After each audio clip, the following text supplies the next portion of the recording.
Looks so good. Looks so good. Like hardcore Contra 3 The Alien Wars vibes, which ironically, one of the developers that's featured in the making of video, that's this guy. Look what he's worked on before in the past. So it's not just they're trying to copy it. It's literally the dev. So major hype.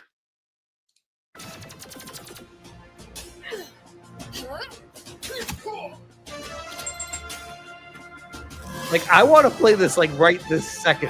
Like, if this was out now, I'd be like, hey guys, I'm going to stop the stream and play this. That's how good it looks.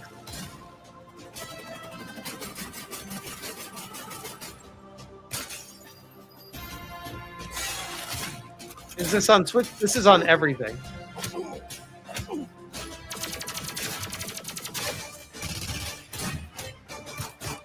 The Super Nintendo game that should have come out 30 years ago. Look at that. That's Contra right there.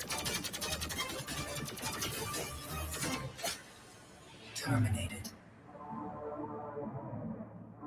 It looks awesome.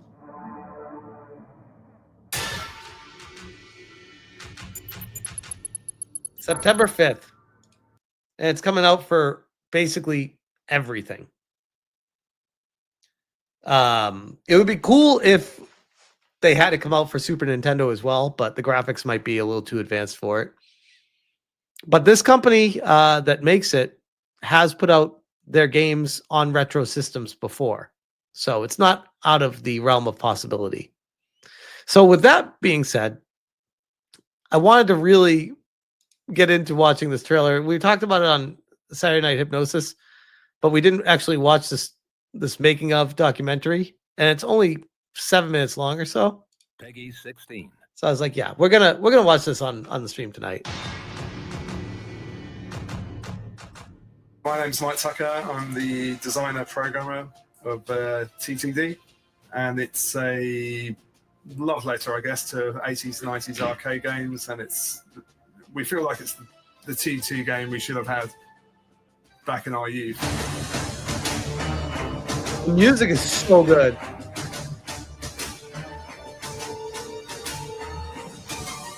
It looks like the game is like ready to go now. I wish they put out a demo or something. That intro is so good. We developed a custom sort of engine system. We call it an abstraction engine. And that enables us to do really wide porting of the games to different platforms. So not only targeting modern platforms, but also all the retro original platforms. Music. So it's very specialized in dealing with all the different assets, be that graphics or audio. We have a couple of programmers here, Matt and Gavin, who are very clever guys, and they're able to take my code and transmogrify that into something that will work on like a retro system, or well, even like a PS5. It's basically cross compilation, but it's all very clever. I'll stay away from that. I just concentrate. Wait. Did you say what I was hoping for? Like a retro system, or transmogrify that. And Gavin, who are very clever guys, and they're able to take my code and transmogrify that into something that will work on like a retro system. Or he's confirming that it will be transmogrified, or whatever the fuck he just said, to work on a retro system, which is awesome. Well, even like a transmorg. Dreamcast port incoming, guys. That's what I just heard. PS5. It's basically cross compilation, but it's all very clever. GameCube? Are they going to get a GameCube version? Because that would be nuts. That would be nuts. I don't see any GameCube games ever coming out. Like, I see them being made for every other old retro console, but never GameCube. I'll stay away from that. I just concentrate on. There it is. They've had it, Xenocrisis on Dreamcast and gameplay. Is that Saturn? And design. That was Saturn. Yeah, the beauty of it is that we just target one platform. Oh, the Sega CD. And then from that we can hit just about anything else we want to, really, as long as the screen resolution allows, and yeah, the memory, of course. That is awesome. That just made me even more hyped for this.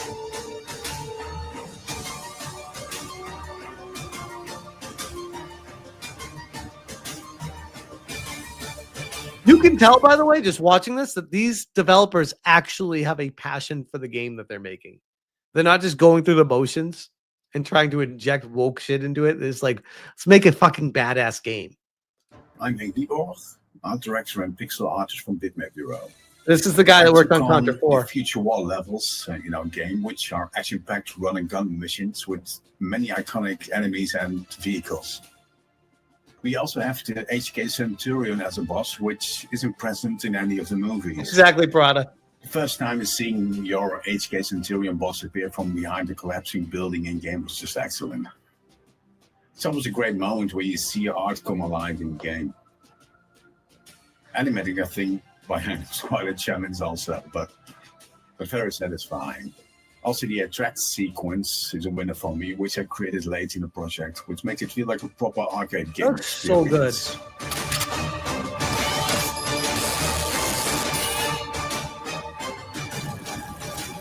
Damn. Throughout the game, we have numerous different sections and levels throughout that reflect different parts of the movie.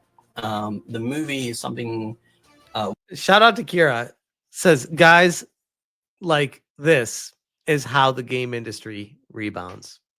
We all grew up with and all love dearly. And when you anytime you're translating something from one medium to another medium, you have to get the feel correct. You have to get all the key points. You have to get all the moments in the original source across. When I heard about the project, I knew it was going to be a big ask because T2 spanned so many scenes and characters. And in my head, I thought, yeah, this is going to take multiple types of gameplay. Terminator 2 has a number of iconic scenes in the film. And what we found in the game design phase was that they don't suit a particular type of gameplay. So you can have a future war where you're running and gunning, sort of almost Contra-esque. But as soon as you look at something like a truck chase scene or the hospital, they're just very different. Play as John Connor. So early on in the game development process, we realized that we needed to look at how we could balance that, how we could have the different characters in the game, and how we could generally tie that together to make a really exciting experience for gameplay. It meant jumping around many genres, and yeah, it was quite a challenge making sure that each genre. Like, I gotta be honest, guys, it's been a long time since I got this type for a game. One into the other. But yeah, I think it worked. Also, the game had to be playable enough and teach you to play within seconds. Otherwise, you'd be confused and you give up on the game. And so, by the way, it's like a small team of tight-knit devs that are working together to make it. It's not this massive AAA company with thousands of employees putting a game together. Think about that. That curve of difficulty just right. That's an important part of it. And that all comes from retro gaming. So taking those lessons we've learned throughout time and applying to new games. It gives you like Metroid Fusion. I think retro gaming vibes really made a comeback in recent years. And I think people are starting to see the appeal of the immediacy of retro gaming. The nerds are back making games. You could say the simplicity, maybe the accessibility of it. Yeah, I think there's a lot to be said for being able to plug in a cartridge, turning on a machine, and playing within a few seconds. Looking back, honestly, we didn't expect the project to be this massive when we first started it, but we kept on adding more and more cool stuff once it started showing its potential. The massive amount of pixel art and animation. That's awesome! It's just insane. And just hearing him say that, it's like we just started off wanting to make the game and having fun with it, and then we're like, oh shit, we got something really special here. We want to actually put more into this. Like, oh God, that's awesome. Look at that. We grew up with so many great stuff. We just had to implement it one way or another. Those little moments early on just really crystallized to us the level of quality that we could still do in the traditional retro style, but how we could really push it to the nth extreme. That's amazing. So when I came on board and he told me what the project was, yeah, child of me just was so excited and just exploding with of joy. So yeah, who wouldn't want to work on a game that was from their childhood? We just enjoy what we do, and if we find success and make a few quid, that's great. It's not really what drives us. We just want to make games that we enjoy ourselves, and hope there's an audience out there who wants to do the same. I believe him, by the way. Like, hey, if we make money on this, that's great. But we just want to make a great game. Like, hallelujah. Why is that so hard to hear?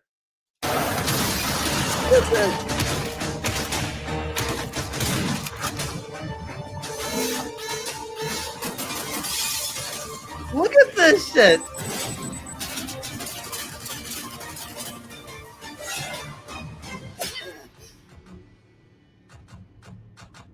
Damn. Guys, September 5th can't come soon enough. That's over 6 months away. That's so fucking long. It looks like it's done. It looks like it's done.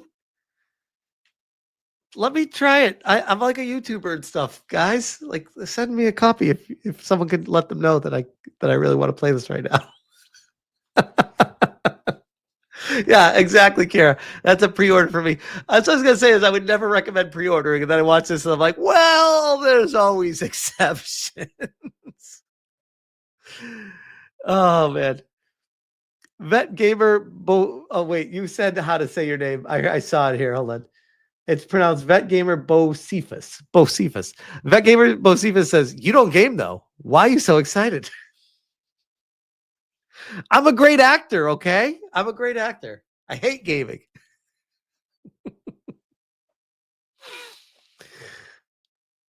Why don't they want, Christopher James says, why don't they want to push a narrative that spreads the message? Missed opportunity. August 29th on Judgment Day would have been an epic release day. Oh, man. I wonder if it was just one of those, like maybe it falls on like a Sunday or like a Saturday. What day is August 29th? Let me check. That's a Friday. I mean, games do release on Fridays. They could have done that. That'd have been cool. But yeah, this is definitely a day one for me. I'm hyped for this one. I'm so hyped for this one. And the craziest thing about this is when this trailer dropped, I had no idea about it. I never heard about it or anything like that. I had my college roommate texted it to me, and I had multiple people on Twitter X tag me in different posts. And I'm like, man, everyone's like, hey, you need to check this game out. And I'm like, wait, I just matched up. My college roommate sent me this. He sends me games once in a while, but then everyone else tagged me. I pair it all together. I was like, damn, I need to check this out. And I watched it. I was like, oh my God. Everyone is on board with this game right now, like all over the place. So yeah, it's maximum hype for me. Kira is on point right now. Game journos are already running their defense campaign to downplay this game. Oh, I guarantee you they'll find something like, oh, the dev studio only has men working at it. There's a harassment campaign from 20 years ago that one of the devs had allegations on. You'll hear something. I'm sure you'll hear something. Or they just won't talk about it at all. They're never going to be like, oh, yeah, great non-DEI game. Check it out.